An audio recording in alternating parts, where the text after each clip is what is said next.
নমস্কার, শুভ সন্ধ্যা। র্যাপিড টাইমসে আপনাদের সকলকে স্বাগত।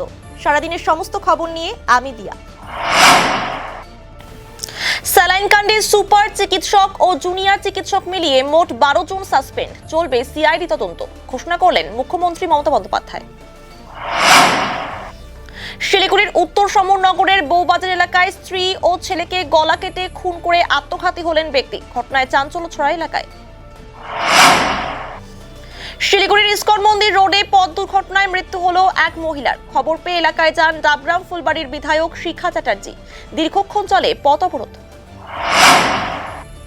শিলিগুড়ি এনজেপি রেলওয়ে হাসপাতাল মোড়ের কাছে পথ দুর্ঘটনায় অল্পের জন্য প্রাণে বাঁচলেন এক সাইকেল আরোহী।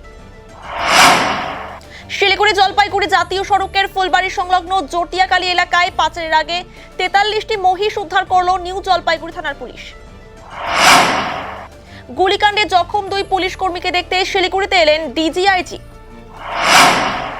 রাজগঞ্জ গ্রামীণ হাসপাতালে চালু হলো ওয়াটার এটিএম। এদিন ওয়াটার এটিএম এর উদ্বোধন করলেন রাজগঞ্জ পঞ্চায়েত সমিতির সভাপতি রূপালী দে সরকার ও রাজগঞ্জ গ্রামীণ হাসপাতালের ব্লক স্বাস্থ্য আধিকারিক রাহুল রায়।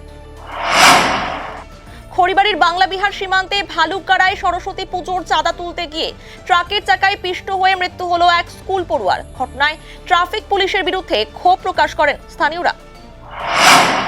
কালচিনি ব্লকের দলসিংপাড়া গোপাল বাহাদুর বস্তি এলাকায় আহত অবস্থায় গ্রামে দাপিয়ে বেড়ালো একটি মাকনা হাতি। হাতির হানায় আতঙ্কিত এলাকার বাসিন্দারা।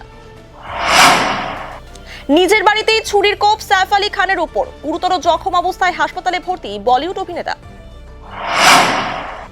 সাইফ আলী খানের উপর হামলার ঘটনায় উদ্বেগ প্রকাশ করেছেন রাজ্যের মুখ্যমন্ত্রী মমতা বন্দ্যোপাধ্যায়।